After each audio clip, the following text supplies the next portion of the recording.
Hi, my name is Kaylee Kondo with Genesis Birth Co., and I want to talk to you today about birth options. I had the most incredible, dreamy home birth you could ever imagine. It was absolutely perfect. Looking back, I don't think I would honestly change anything about it. I had a supportive husband, I had music playing, and the atmosphere was perfect. My dog was even there. I mean, how many people can say that their pet was at the birth of their child? I want to talk to you about how I got to the place of having the most amazing birth you could ever imagine. When I moved to Texas, I did not know anyone. No one. I knew my husband's family and maybe one or two people that I had met at the church we were going to attend. But other than that, I knew no one. Where do I go and find a care provider? You know, I didn't really know about midwives. I just knew, like, hey, when you have a baby, you go see an OBGYN. They do all these tests. They check your cervix once every week.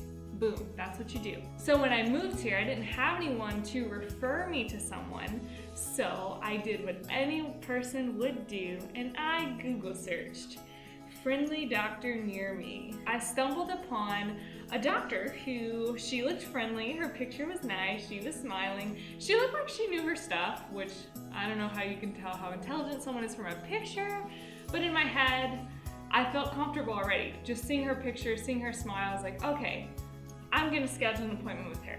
At 13 weeks pregnant, I finally got to see this doctor.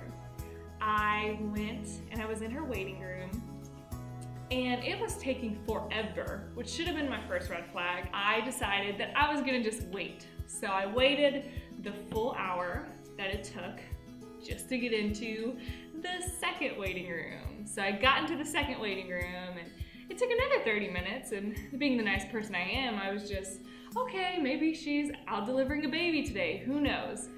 I'm just gonna give her the benefit of the doubt. And that should have been my second red flag. So I saw her that day, and it was a nice conversation. She didn't seem mean. She wasn't mean at all. She was very friendly, very nice, but she wasn't interested in me. She wasn't eager to connect. She was kind of, get in there, you know, here, take off your clothes, let me do your pap smear, we're good, see you in a couple weeks. So after I saw her the first time, I was like, okay, I guess I'll continue to see her, because I tried so hard just to find the one doctor. I Google searched so many of them that I was kind of just content. I was like, okay, she's gonna do what I want her to do. She's gonna deliver my baby, and that's enough. Over and over again, I would wait in the first waiting room for 1 hour, and then go to the second waiting room and wait another 30 minutes, and then finally get into an operatory, wait another 15, see her for 5, and then repeat the cycle next week. And I don't know why I stuck with this lady though as long as I did. I think the one regret I have is being with her as long as I was. I like to know everything about everything before I do something. One thing that I learned was how amazing birth could be. I had no idea. I never heard someone talk about how awesome birth could be, how empowering it could be, how easy it could be. I learned about all these amazing things, and so I marched into my doctor's office, of course waiting a couple hours to see her, marched into the operatory, waited for her again. She came in, I stood up, and I said, I have a birth plan. I had it all written down neatly on a Word document, and I told her about my doula, and I told her that I wanted to walk around during labor to help with ease contractions, and I wanted to be in the tub for my labor, and I wanted all these things, and I didn't want the epidural, and I didn't want this, and I didn't want that, and she stopped me mid-sentence. And she said, I don't think we could do that. What? Last time I checked, I was the one having the baby. Don't I kind of have a say in how this goes? I left the doctor's office. I went up to the front desk and I said, I'm sorry, I won't be returning again. Can you please send me my paperwork? And they looked at me like I was crazy because I was 34 weeks pregnant. They were like, you could literally have this baby any minute and you're gonna switch now? And I'm like, yeah, I am. because I can't go through with this. And so I left the doctor's office, I got in my car, and as soon as I did, I called my doula. What do I do? Who do I go to? Tell me anyone, I will drive any distance, just tell me where to go. And then she's like, okay, and this midwife does home birth. And I was like, what? Home birth? No, not doing that. That's weird. I've never met anyone in my life who's had a home birth. Everyone goes to the hospital, everyone gets the epidural, everyone stays a couple days, and then they go home. And that's the process, right? That's what people are supposed to do.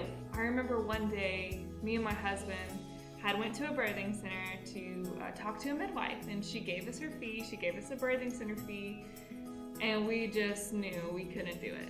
We knew it would be too much because unfortunately health insurance doesn't cover out of hospital births, or most don't. Mine didn't. We scheduled an appointment with a midwife who does home birth. A couple days later, I meet this amazing midwife named Lizzie. I met Lizzie for coffee, and I just immediately felt comfortable.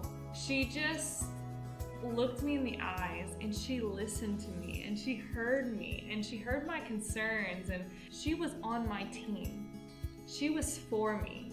She would do whatever it took to give me the birth I wanted and to make sure my baby was safe. She actually came to my house, she visited me, and every time she would spend 2-3 hours at my house sometimes, and we would just talk, not even about the baby. And I felt a connection to her. I knew that if she was at my birth, that it would be like a friend being there. And I was 42 weeks pregnant. Hello. I was ready to go into labor. I was so excited when I had contractions that morning. They immediately just get me ready for birth, and you know, Keisha's there, she's pressing on my hips and making me comfortable, and she's rubbing my shoulder, and she keeps telling me, Kaylee, you're doing amazing. Kaylee, you're so awesome. All these things that are making me feel like a total rock star. I'm like, I can do this. And I gave birth to my son. And in that moment, it didn't feel like a birth team was there. It more so felt like my family was surrounding me. It felt like my friends were there. It felt like